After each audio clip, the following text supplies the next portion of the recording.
जय हिंद मित्रांनो, स्वागत आहे आपल्या द गुज्जी युट्यूब चॅनलवर. मित्रांनो, पवित्र पोर्टल शिक्षक भरती 2025चं रजिस्ट्रेशन प्रक्रिया असेल, सेल्फ सर्टिफाय प्रक्रिया आहे, तर ती सध्या बघा झालेली आहे. आता जी काही संपूर्ण उमेदवारांचं एकच लक्ष आहे की जी काही पुढील प्रक्रिया आहे, अर्थात जे जाहिरात आणि जे प्रेफरन्स सध्या बघा लॉक करणं, त्यानंतर पुढील जी काही निवड याद्या असेल इत्यादी ज्या काही प्रक्रिया आहे, तर त्या नेमक्या कधीपर्यंत सध्या बघा ह्या ठिकाणी पूर्ण होणार आहे. त्या अनुषंगाने महत्त्वाची जी काही माहिती आहे, तर ह्या व्हिडिओच्या माध्यमातून आपण जाणून घेणार आहोत. कारण पवित्र पोर्टल शिक्षक भरती प्रक्रियेमध्ये ज्या काही अंतर्गत प्रक्रिया आहे तर त्या प्रक्रिया सध्या बघा सुरू झालेली आहे आणि त्याच्यासाठी महत्त्वाचं आपल्याला माहिती आहे की ज्या काही रिक्त पदं असेल, संच मान्यता झाल्यानंतर जी रिक्त पदं आहे तर ती रिक्त पदं देखील काढणार आहे आणि त्याच्यामध्ये आपल्याला माहिती आहे की जे काही शिक्षक ऑलरेडी जॉईन आहे त्या शिक्षक जे जॉईन असलेले शिक्षकांमध्ये अतिरिक्त शिक्षकांचं प्रमाण देखील सध्या आपल्याला पाहायला मिळतंय. तर आधी अतिरिक्त झालेले जे काही शिक्षक आहे तर त्या शिक्षकांचं समायोजन होणार. त्यानंतरच पुढील जी काही शिक्षक भरतीची प्रक्रिया जी असेल तर ती सध्या बघा रन होऊ शकते. तर आजच्या या व्हिडिओच्या माध्यमातून संपूर्ण जी काही माहिती आहे तर ती माहिती जाणून घेणार आहोत. त्यातपूर्वी तुम्ही जर आपल्या चॅनलवर नवीन असाल तर चॅनलला आवर्जून सबस्क्राईब करून घ्या. बाजूला बेल आयकॉन आहे त्याला देखील प्रेस करा. तर मित्रांनो, या ठिकाणी महत्त्वाचं जे काही शिक्षण संचालनालय आहे, महाराष्ट्र राज्य मध्यवर्ती इमारत पुणेच्या वतीने ह्या ठिकाणी महत्त्वाचं जे काही पत्र आहे तर ते पत्र 4 फेब्रुवारी 2026ला इथं इश्यू करण्यात आले. ह्याच्यामध्ये जी काही प्रति म्हणून इथं बघा विभागीय शिक्षण उपसंचालक सर्व, त्यानंतर शिक्षणाधिकारी प्राथमिक माध्यमिक जिल्हा परिषद सर्व, शिक्षण निरीक्षक पश्चिम दक्षिण उत्तर बृहन्मुंबई असे संपूर्ण शिक्षण विभागाशी निगडीत असलेले अधिकारी वर्गांना ह्या ठिकाणी हे पत्र जे आहे तर ते इश्यू करण्यात आलंय. या पत्राचा महत्त्वाचा मेन जो विषय आहे तो विषय म्हणजे सन 2025-26च्या संच मान्यतेनुसार अतिरिक्त शिक्षक समायोजनाबाबत. म्हणजे या ठिकाणी जी काही संच मान्यता आहे 25-26ची, त्या संच मान्यतेनुसार जे अतिरिक्त शिक्षक आहे त्या शिक्षकांचं समायोजन करण्याच्या अनुषंगाने हे पत्र इथं इश्यू करण्यात आलेलं आहे. आता ह्याच्यासाठी एक 15/3/2024चा शासन निर्णय आहे आणि महत्त्वाचं माननीय आयुक्त शिक्षण यांचं जे पत्र आहे 29/11/2025चं समायोजनासंदर्भात आहे. तर हे दोन सध्या इथं संदर्भ सध्या घेतण्यात आलेले आहे. आता ह्याच्यामध्ये आपण इथं बघा जे काही हेडिंग आहे ते हेडिंगवरनं लक्षात येईल तुम्हाला की उपरोक्त विषयांबाबत कळवण्यात येते की शासन निर्णय 15/3/2024 अन्वये राज्यातील मान्यताप्राप्त, ह्याच्यामध्ये म्हटलेलं आहे की राज्यातील मान्यताप्राप्त खाजगी अनुदानित, अंशतः अनुदानित स्थानिक स्वराज्य संस्थांच्या प्राथमिक, माध्यमिक, उच्च माध्यमिक आणि या ठिकाणी अध्यापक विद्यालयातील अतिरिक्त शिक्षक, शिक्षकेतर कर्मचाऱ्यांच्या समायोजनाबाबत अनुसरावयाची सुधारित कार्यपद्धती विशद केली आहे. तसेच संदर्भ क्रमांक 2 अन्वये दिलेली स्थगिती ह्या ठिकाणी उठवण्यात येत आहे. म्हणजे ह्याच्यामध्ये जो काही कोर्ट मॅटर होता तर तो कोर्ट मॅटर संदर्भात या ठिकाणी जी स्थगिती आहे तर ती स्थगिती या ठिकाणी बघा उठलेली आहे आणि आता जे काही शिक्षक अतिरिक्त झालेले आहे तर त्या शिक्षकांचं समायोजन जे आहे तर ते समायोजन सध्या बघा या ठिकाणी करण्यात येणार आहे. आता ह्या पत्राचा आणि जी काही शिक्षक भरती 2025चा नेमका काय संबंध असणार आहे, कारण आपल्याला माहिती आहे की शिक्षक भरतीमध्ये ज्या काही वेकेन्सी येत असतात त्या वेकेन्सी म्हणजे नेमक्या कोणत्या वेकेन्सी या ठिकाणी येणार आहे, तर इथं सांगितल्याप्रमाणे खाजगी अनुदानित, बरोबर, म्हणजे जेवढ्या काही अनुदानित या ठिकाणी शाळा आहे त्या, त्यानंतर अंशतः अनुदानित. आता अंशतः अनुदानित मध्ये कोणत्या शाळा येतात, ज्या शाळांना किंवा ह्या ठिकाणी बघा 20%, 30%, 40%, 60%, 80%, 90, 100 अशा पद्धतीने जे काही अनुदान मिळत असतं, बरोबर, म्हणजे या ठिकाणी 20 असेल, 40 असेल, 60 असेल, 80 असेल, 100% अशा ज्या अनुदान ह्या ठिकाणी शासनाच्या वतीने मिळत असतं त्या शाळा देखील आपल्याला पवित्र पोर्टलच्या जी काही पदभरती आहे त्या पदभरतीमध्ये आपल्याला पाहायला मिळतात. त्यानंतर स्थानिक स्वराज्य संस्था, बरोबर. आता ह्या स्थानिक स्वराज्य संस्थेमध्ये कोणत्या सध्या बघा आपल्याला वेकेन्सी पाहायला मिळतात, त्याच्यामध्ये जिल्हा परिषदच्या वेकेन्सी, त्यानंतर मनपाच्या वेकेन्सी, बरोबर, त्यानंतर नपाच्या वेकेन्सी, त्यानंतर कटक मंडळाच्या वेकेन्सी, ह्या ज्या काही वेकेन्सी आहे तर ह्या वेकेन्सी पाहायला मिळतात. त्यानंतर परत ह्याच्यामध्ये आश्रमशाळेच्या वेकेन्सी देखील आपल्याला पाहायला मिळणार आहे, बरोबर. तर ह्या वेकेन्सी सध्या इथं पाहायला मिळतात. आता ह्याच्यामध्ये जे काही प्राथमिक असेल गट, माध्यमिक असेल, उच्च माध्यमिक असेल आणि त्याचबरोबर जे काही अध्यापक विद्यालये आहे तर त्या विद्यालयातील देखील शिक्षकांची जी काही पदं असेल तर ती पदं आपल्याला 2025ची जी काही पदभरती सध्या ह्या ठिकाणी होणार आहे त्याच्यामध्ये आपल्याला पाहायला मिळणार आहे.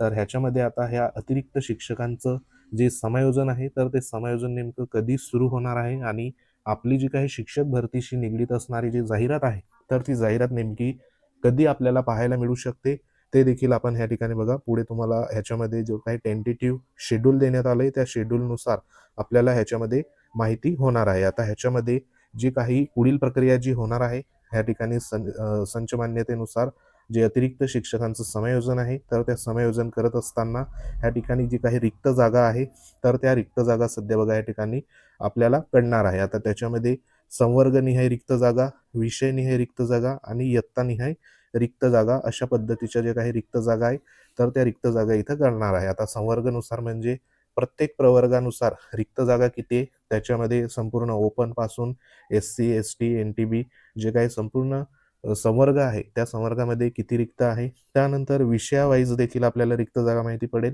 आणि इयत्ता वाईज देखील या ठिकाणी रिक्त जागा सध्या माहिती पडणार आहे. आता ह्या संपूर्ण रिक्त जागा माहिती झाल्यानंतर त्याच्यामध्ये आता उदाहरणार्थ आपण ह्या ठिकाणी एकंदरीत 30,000 वेकेन्सी जे आहे तर त्या ह्या संपूर्ण बघा रिक्त आहे. आता ह्याच्यामध्ये 30,000चे वेकेन्सी जर रिक्त असेल तर 30,000 तर 30,000 जाहिरात येणार का, तर अजिबात येणार नाही. कारण ह्याच्यामध्ये परत 30,000 मध्ये जे काही अतिरिक्त झालेले शिक्षक आहे त्या शिक्षकांचं समायोजन त्या ठिकाणी होणार आहे. आता समजा उदाहरण म्हणून आपण ह्या ठिकाणी 5 ते 6,000 अतिरिक्त शिक्षक आपण ह्या ठिकाणी पकडूया. उदाहरणार्थ 5,000 शिक्षक अतिरिक्त ह्या ठिकाणी झालेले आहे. आता हे 5,000 ह्या ठिकाणी हे जे काही रिक्त जागा आहे ह्या रिक्त जागांमधून त्या ठिकाणी ते भरले जाणार. म्हणजे उर्वरित 25,000 ह्या ठिकाणी उर्वरित जे काही रिक्त पदं आपल्याला ह्या ठिकाणी जे काही शासनाच्या वतीने एकंदरीत असणार.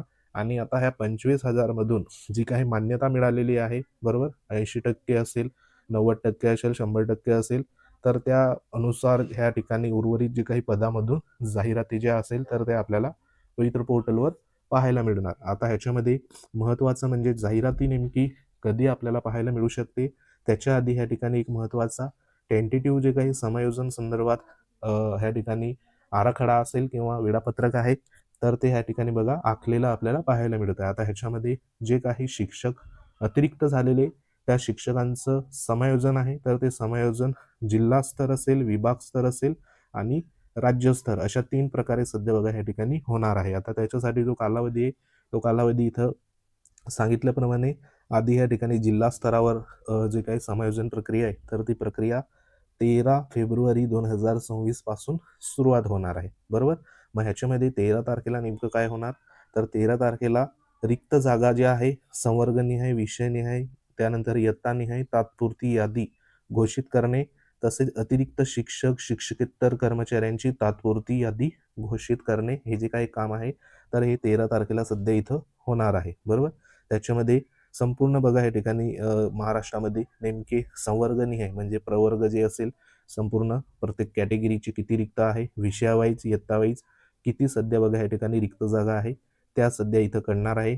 त्यानंतर 20/2/2026 ला आक्षेप हरकती घेण्यासंदर्भात ह्या ठिकाणी म्हटलेलं आहे. म्हणजे जे काही शिक्षक अतिरिक्त झालेले शिक्षक आहे तर ते शिक्षक त्या ठिकाणी जो काही आक्षेप असेल तर तो आक्षेप त्या ठिकाणी घेता येईल. त्यानंतर महत्त्वाचं या ठिकाणी पुढची तारीख आहे 25/2/2026 म्हणजे 25 फेब्रुवारी 2026 ला रिक्त जागा आणि अतिरिक्त कर्मचाऱ्यांची अंतिम यादी घोषित करणे अशा पद्धतीने 25 तारखेपर्यंत हा जो काही टेंटेटिव्ह शेड्यूल आहे हा जिल्हा स्तरावर होणार आहे. म्हणजे 25 तारखेपर्यंत ज्या रिक्त जागेवर अतिरिक्त कर्मचाऱ्यांची जी काही अंतिम यादी असेल तर ती त्या ठिकाणी घोषित होणार आहे.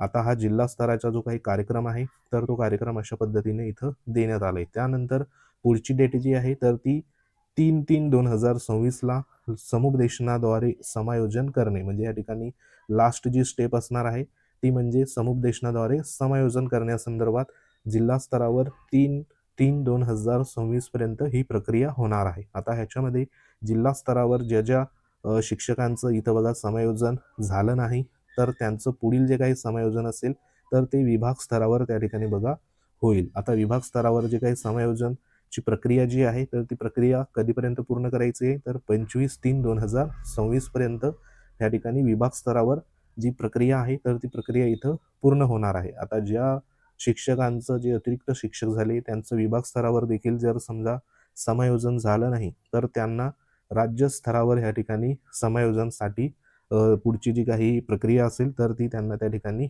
करावी लागते आणि ती कधीपर्यंत होणार आहे तर 31 मार्च 2026 पर्यंत राज्य स्तरावरील जी काही यादी आहे तर ती सध्या इथं सादर होणार आहे. म्हणजे ही जी काही प्रक्रिया आहे समायोजन संदर्भात, तर ही 13 फेब्रुवारी 2026ला सुरुवात होणार आणि 31/3/2026ला ह्या ठिकाणी राज्य स्तरावर जी काही यादी असेल तर ती त्या ठिकाणी सादर होणार आहे. म्हणजे एकंदरीत 31/3/2026 पर्यंत ही प्रक्रिया सध्या बघा होणार आहे आणि त्यानंतर उपरोक्त जे काही प्रकरणी 25-26च्या संच मान्यतेनुसार अतिरिक्त पदाची पडताळणी करून अतिरिक्त ठरणाऱ्या शिक्षक किंवा शिक्षकेतर कर्मचाऱ्यांचं समायोजन जे आहे तर ते ह्या वेळापत्रकानुसार जर झालं तर ह्या ठिकाणी पुढील जो काही महिना असणार आहे म्हणजे आपल्याला जो काही चौथा महिना असणार आहे बरोबर, तर त्या महिन्यांमध्ये आपल्याला ज्या काही जाहिरात असेल तर ती जाहिरात पवित्र पोर्टलवर कदाचित आपल्याला पाहायला या ठिकाणी बघा मिळू शकते. म्हणजे एकंदरीत 31/3/2026 पर्यंत पवित्र पोर्टलवर ज्या जाहिराती असेल तर त्या जाहिरातीचं कामकाज जे असेल तर ते सध्या बघा या ठिकाणी होणार नाही. मात्र 31/3/2026 नंतर पवित्र पोर्टलवर जे काही या ठिकाणी रिक्त पदे भरण्याच्या अनुषंगाने जाहिरातीची प्रक्रिया असेल तर ती मे बी या ठिकाणी सुरू होऊ शकते. तर त्या अनुषंगाने हा महत्त्वाचा जो काही इथे पत्र जे आहे तर हे पत्र सध्या बघा इथं इश्यू करण्यात आलंय. याच्यामध्ये शिक्षण संचालक माध्यमिक व उच्च माध्यमिक महेश पालकर सरांचा या ठिकाणी बघा डिजिटल सिग्नेचरने, तसेच शिक्षण संचालक जे आहे प्राथमिक शिक्षण संचालनालय पुणे शरद गोसावी सरांच्या सिग्नेचरने हे महत्त्वाचं पत्र इथं इश्यू करण्यात आलेलं आहे. म्हणजे एकंदरीत शिक्षक भरतीची जी काही प्रक्रिया आहे तर ती प्रक्रिया आपल्याला पुढे 31 मार्च 2026 नंतर ह्या ठिकाणी बघा पाहायला मिळणार आहे. तर सध्या तरी ही जी काही प्रक्रिया आहे ही प्रक्रिया जर अशा पद्धतीने फास्ट गतीने जर ह्या ठिकाणी झाली तर पुढेचं जे शैक्षणिक वर्ष सध्या बघा चालू वर्षाचं सुरू होण्या अगोदर ज्या काही नियुक्त्या असेल तर त्या नियुक्त्या सध्या बघा ह्या ठिकाणी नक्कीच मिळू शकतात. तर सध्या जे काही शिक्षण विभाग असेल तर तो अगदी ह्या ठिकाणी फास्ट पद्धतीने बघा कामकाज सध्या इथं सुरू आहे. तर ह्या पद्धतीने जर झालं तर पुढील जे काही 31/3/2026 नंतर पुढच्या 2.5 ते 3 महिन्यामध्ये शिक्षक भरतीची जी काही पहिली यादी असेल, निवड यादी ज्याला आपण फेज 1 म्हणूया, विदाऊट इंटरव्ह्यू संदर्भात ती प्रकाशित झालेली आपल्याला पाहायला मिळेल आणि पुढचं जे समुपदेशन असेल ते त्या ठिकाणी बघा होऊ शकतं. तर सध्या ह्या पत्रानुसार जो काही टेंटेटिव्ह शेड्यूल आहे तर ते शेड्यूल बघा अशा पद्धतीने एक प्रकारे इथं होऊ शकतं. तर हे एक महत्त्वाचा समायोजन संदर्भात जे वेळापत्रक आहे ते देखील इथं सादर झालेलं आहे आणि ह्याच्यामध्ये वेकेन्सी जे आहे तर त्या वेकेन्सी सध्या बघा ह्या ठिकाणी लक्षात देखील येणार आहे. त्याच्यामध्ये प्रवर्ग विषय असेल, त्यानंतर व्यवस्थापनाचा प्रकारानुसार देखील आपल्याला वेकेन्सी इथं पाहायला मिळू शकतात. तर हे एक महत्त्वाचं पत्र होतं. तर महत्त्वाची माहिती होती. तर ह्या संदर्भात काही तुमच्या कमेंट असतील तर कमेंट बॉक्समध्ये कमेंट तुम्ही करू शकतात. तर शिक्षक भरतीला नक्कीच बघा इथं गती आलेली पाहायला सध्या आपल्याला मिळत आहे. तर ही एक महत्त्वाची माहिती होती. माहिती आवडल्यास व्हिडिओ लाईक करा, शेअर करा. तुम्ही जर आपल्या चॅनलवर नवीन असाल तर चॅनलला आवर्जून सबस्क्राईब करून घ्या. बाजूला बेल आयकॉन आहे त्याला देखील प्रेस करा. तर भेटू आपण पुढच्या महत्त्वाच्या अपडेटमध्ये. तोपर्यंत जय हिंद, वंदे मातरम.